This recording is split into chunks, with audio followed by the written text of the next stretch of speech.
To get the best from Chemistry Explained, make sure that you are completing tasks and writing notes as you move through the lessons, be that on paper or on tablet. Pause and go at the pace that is best for you. Most importantly, make sure you complete the tasks when you're prompted to do so. That means pausing the lesson, taking your time, thinking the problem through. Write your answers down so that when you're ready, you can continue the lesson and correct your work. Then move on to the next slide. Reaction rates. So the lesson overview, we're going to start with determining rate experimentally, then look at collision theory, move on to the Boltzmann distribution and how that explains temperature change effects, and then look at how the Boltzmann might explain catalysis and theories of catalysis. So rate of reaction. Well, this is about how fast a chemical is used up in a reaction. In other words, how fast a reactant is used up, or of course, how fast a chemical is formed. In other words, how fast a product is formed. The rate is, for example, measured as the change in concentration over the time taken for that change. So we need a change in some quantity, for instance concentration, and we need the time taken for that change. So pause, and can you write down the units for rate of reaction?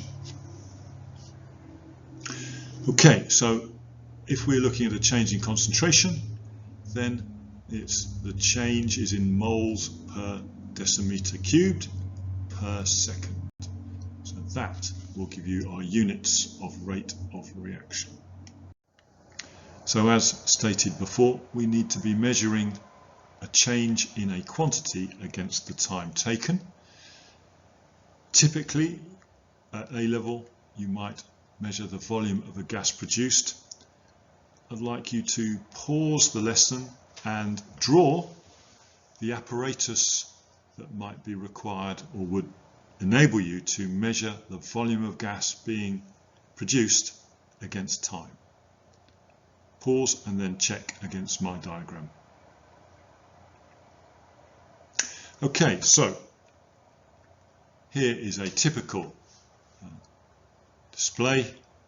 We've got conical flask with the reactants in the conical flask. We have a delivery tube. We have a gas syringe and a timer. Don't forget the timer has to be present if you're going to measure the time taken. Or another potential quantity change would be the mass loss. Could you pause the video and draw the apparatus to measure a mass loss against time? So hopefully you've drawn something like this, where we have an electronic balance, conical flask with the reactants in there.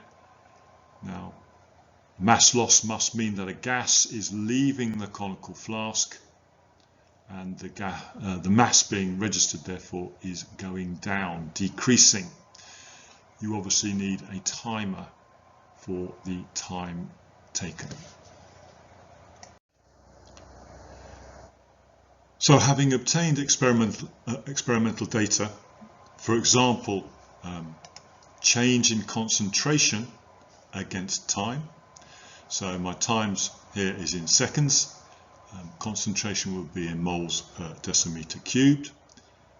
How could rate be obtained from that? Well, let's say we want the rate at a particular time. Of course, we must remember that rate is equal to change in concentration over the time taken. Let's say we want the rate at 24 seconds.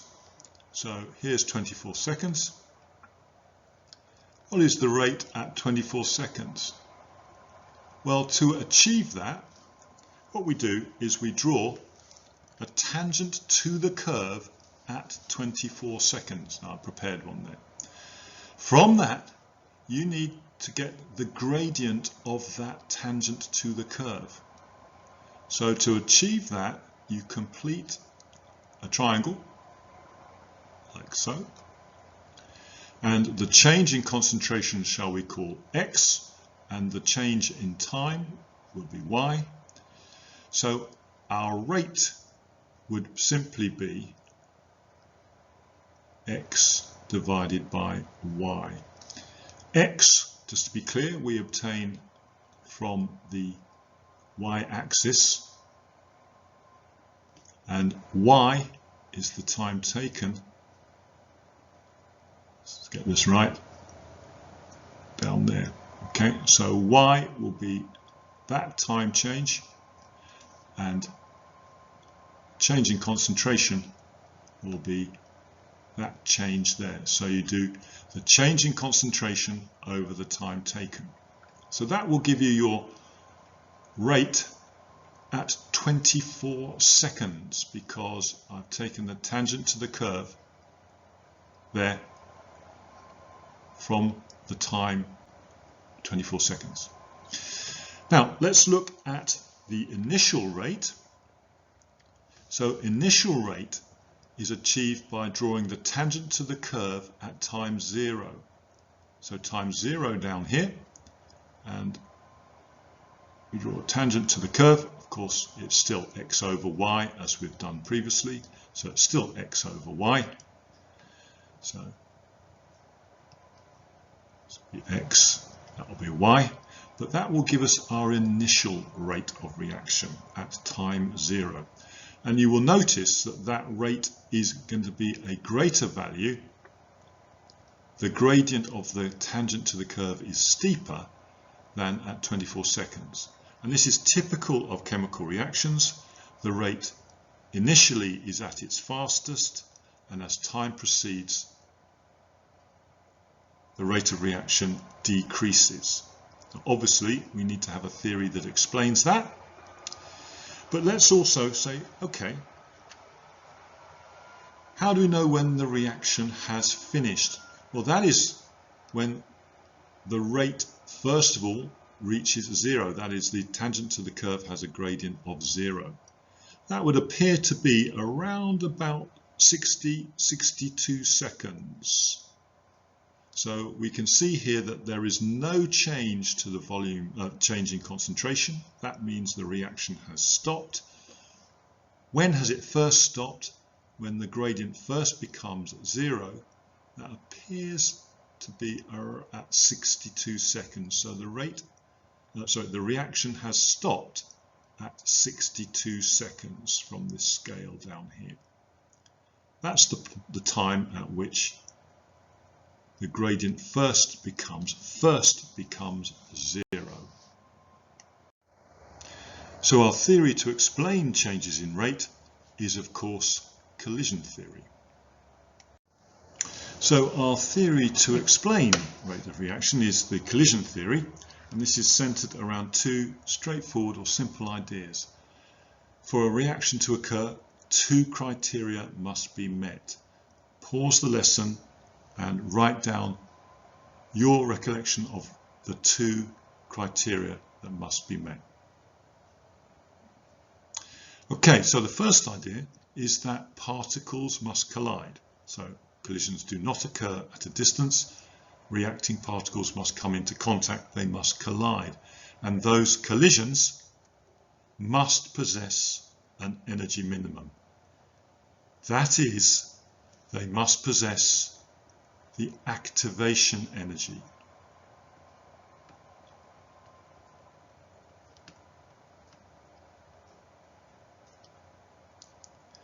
If a collision does possess the activation energy, it will result in a reaction, and we would call that collision an effective collision.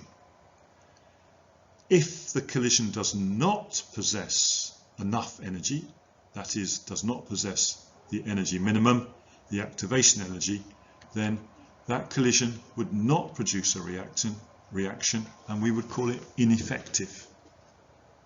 That terminology is very useful, effective and ineffective. Please note, most of the reactions in most situations, most of the collisions in most situations do not possess the activation energy. So the vast majority of collisions can generally be thought of as being ineffective. So if we consider A and B reacting to form C, if the energy of collision between A and B perhaps reaches an energy state there, then A and B, the reactants will simply return to being reactants A and B. If there's enough energy to get over the energy barrier, that is, the particle collision has the activation energy, then the reaction will proceed down to form the product C. So how does collision theory explain the effect of increasing concentration, or indeed predict the effect of increasing concentration? Well, consider two types of particles, a blue dot and a black dot, in a fixed volume at a fixed temperature, moving randomly as they would if they were gases. Now that will produce a collision frequency that is a constant. That is, the collisions per second will not vary. What if I were to increase the numbers of particles in the fixed volume? Well, if we increase the number of particles in a fixed volume, that is in effect increasing the concentration. So if the numbers of particles are increased, but the volume is retained and the temperature is retained, then there will still be an increase in the collision frequency. We can infer that because there's more particles within the same fixed volume moving randomly. There's going to be more collisions per second. So how does collision theory explain the effect of increasing concentration? I'd like you to pause the lesson and set out a number of statements which start from the basic ideas of collision theory to a conclusion about the effect of concentration on rate. Pause the lesson and then come back and look at my arguments. Right, my argument would start with the idea that a higher concentration means more particles per volume. That then has an effect on the numbers of collisions per second. More particles per volume results in a higher collision frequency. If you have more collisions in general, it also follows that there are more effective collisions per second. And if there are more effective collisions per second, of course, that means that you have a higher rate of reaction. So the overall effect is a higher concentration results in a higher rate of reaction. In a gaseous system, we can regard the gas pressure as being equivalent to the concentration in reactants in solution. So if again we consider gaseous particles, blue and black, moving randomly, of course, in a fixed volume at a fixed temperature, we have exactly the same argument about having a fixed numbers of collisions per second. If we increase the gas pressure, an increase in pressure would simply be equivalent to an increase in the number of particles in a fixed volume. So just as we argued that an increase in concentration was an increase in the number of gas particles, then similarly we argue that for the gas pressure. So therefore, if we have more particles in the fixed volume at a fixed temperature, well then of course there's an increase in the collision frequency. So use collision theory to explain the effect of increasing gas pressure on the rate of reaction. Pause the lesson, set your arguments out carefully, step by step, and check against mine when you're ready. Right, so just as with concentration, my first statement would be that a higher pressure means more particles per volume, and that will then mean that we have a higher collision frequency, which means that there are similarly more effective collisions per second per unit time. And if we have more effective collisions per second, that will mean that we have a higher rate of reaction. So a higher gas pressure results in a higher rate of reaction. So back to the lesson overview. Moving on from simple collision theory, we're going to look at what's called the Boltzmann distribution and then apply temperature change effects via an understanding of that distribution. So the Maxwell-Boltzmann distribution is a figure that is borrowed from physics, and it shows the spread of kinetic energy through the molecules in a gaseous system. Generally, it's presented as a plot of the numbers of particles against the energy of those particles.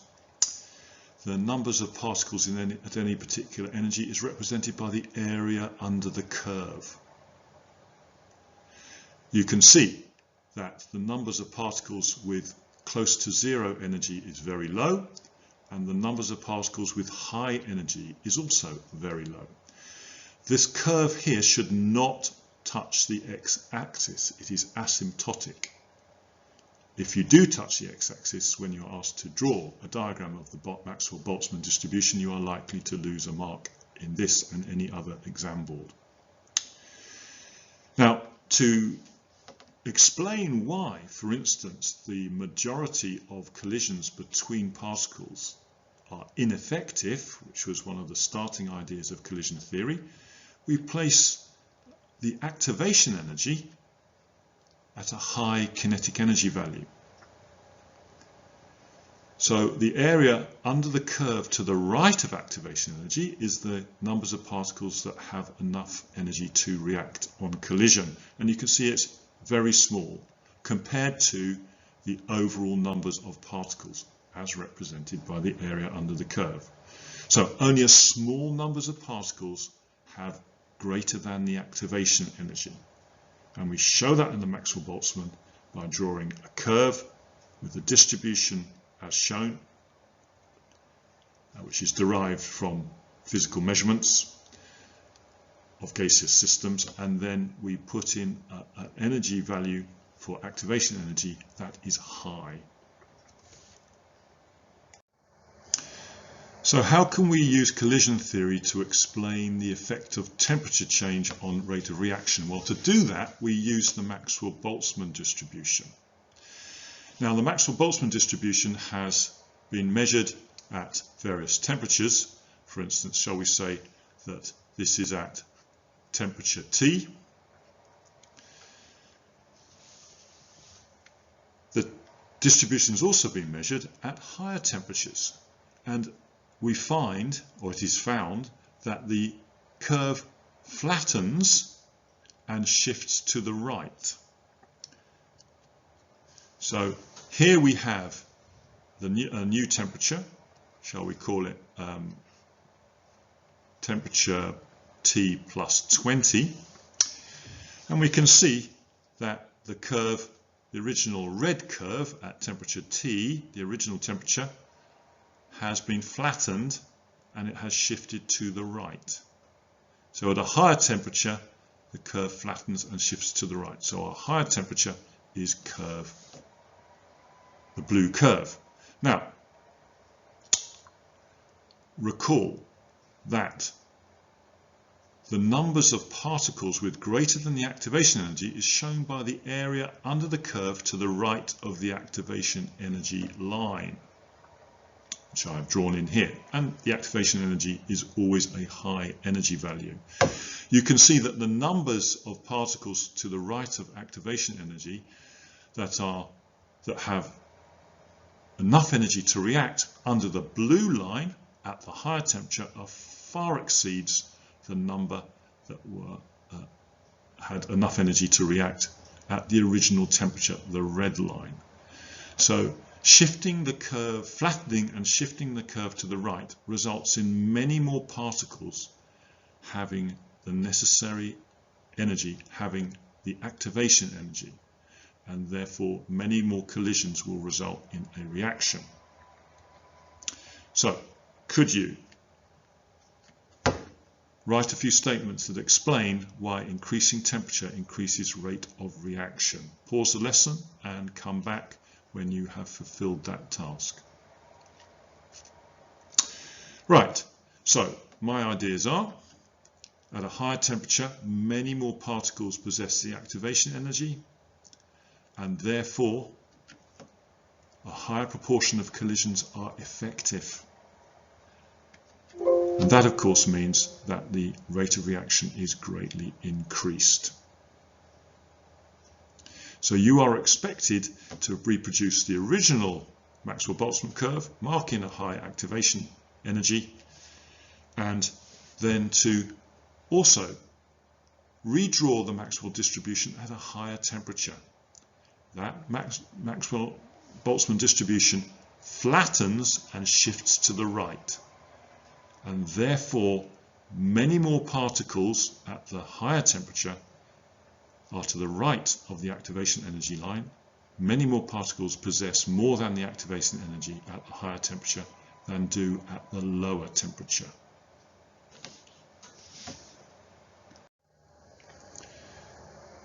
So moving on to catalysis, we're going to use both enthalpy profiles and the Maxwell-Boltzmann distribution to explain the effect of a catalyst on the rate of reaction. So catalysis, it's true to say that a small amount of catalyst greatly increases the rate of reaction, all other factors being kept constant. Why is that? Pause the lesson and write down your idea of how a catalyst achieves this marked effect on rate of reaction. Right, so the essential idea is this, that a catalyst proceeds via a different reaction pathway to the uncatalyzed reaction, and that new catalyzed reaction pathway has a lower activation energy. So if I look at the original, if we look at the original Maxwell-Boltzmann, we have a high value for the activation energy. The numbers of particles with greater than the activation energy is low. If I redraw the Maxwell-Boltzmann and shift the activation energy to the left, that is reducing the activation energy to a new value, you can see the numbers of particles with greater than the activation energy is very much increased. So this is the argument for the action of a catalyst. Far more particles possess or exceed the new catalyzed activation energy, and therefore the rate of reaction, the numbers of effective collisions per second, is greatly increased compared to the original uncatalyzed reaction, which has a still very high activation energy. So by lowering the activation energy, by using a catalyst which provides a different reaction pathway, the numbers of particles with greater than activation energy is greatly increased, and therefore the numbers of effective collisions per second are greatly increased. So can you apply that idea, the idea of the lower activation energy, to the enthalpy profile? So we have here an original reaction, reactants going to form products. Here is the original energy barrier. Could you mark in, or redraw that and add in a new energy barrier which represents that for the catalyzed reaction? Pause and come back to compare to my diagram. Right, so if the catalyst provides a reaction pathway of lower activation energy, we could represent that with the red energy barrier. So if we now compare the two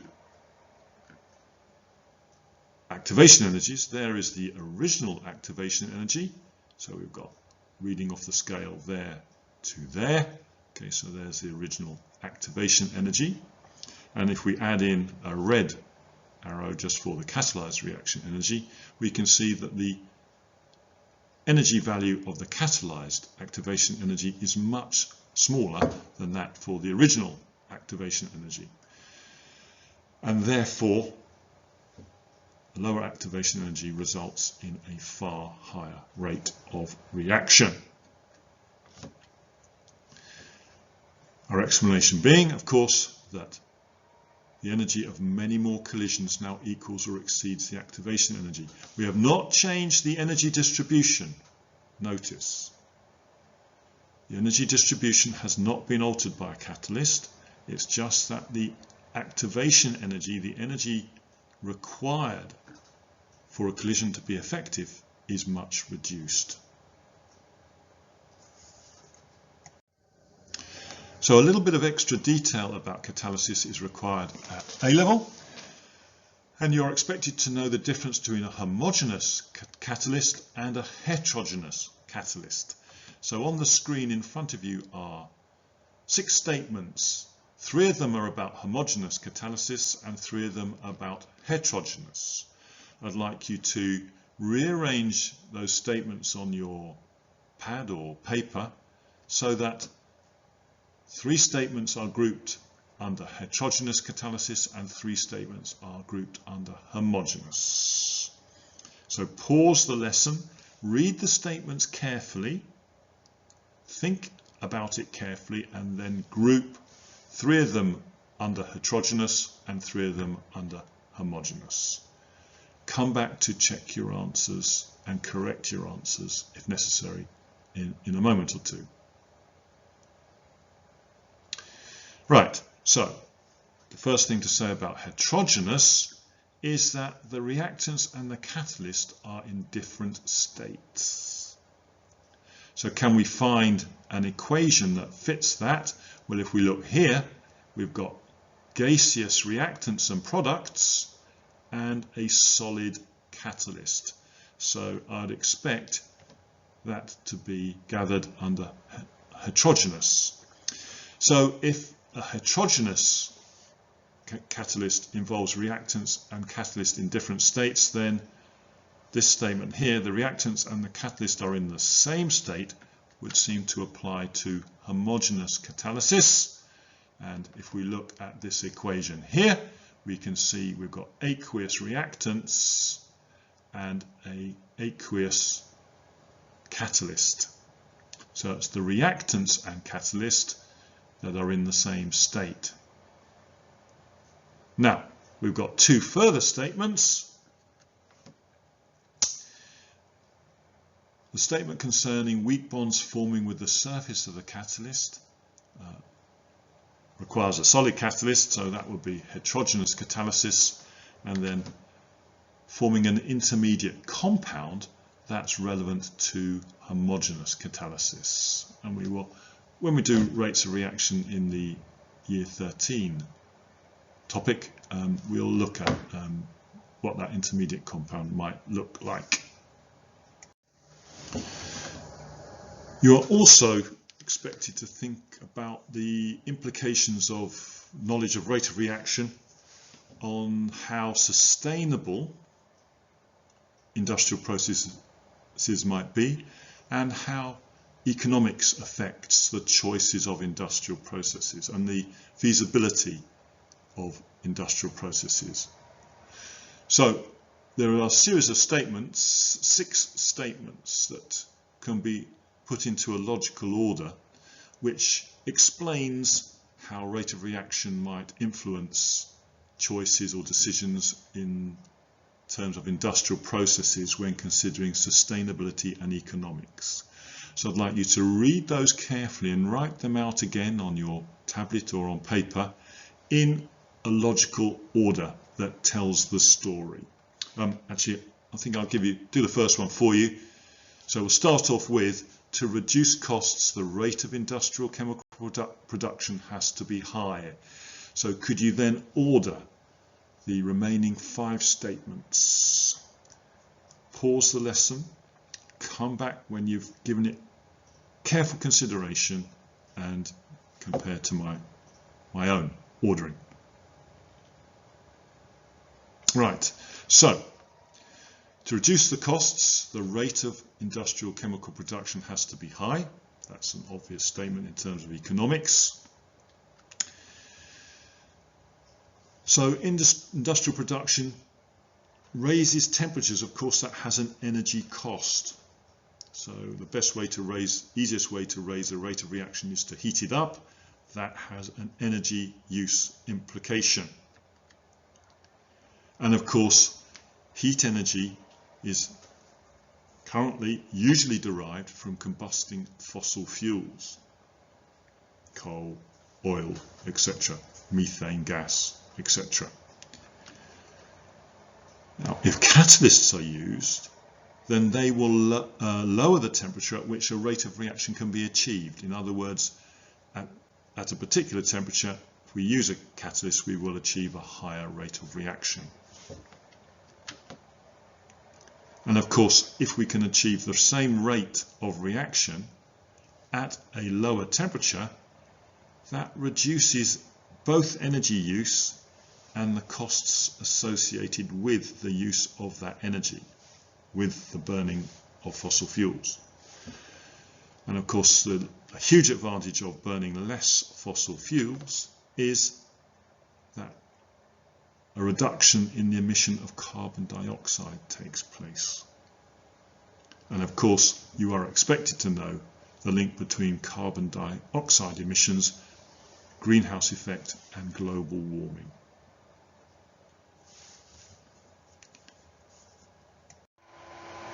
So for my final slide, just the obvious statement that to consolidate you need to practice, you need to find problems from whatever source you have available to you, but those sources which have comprehensive answers are the best. So attempt the problems, check your answers, move on when you are being consistently accurate and complete in your answers. Choose the next topic that you think for you is the one you need to focus on.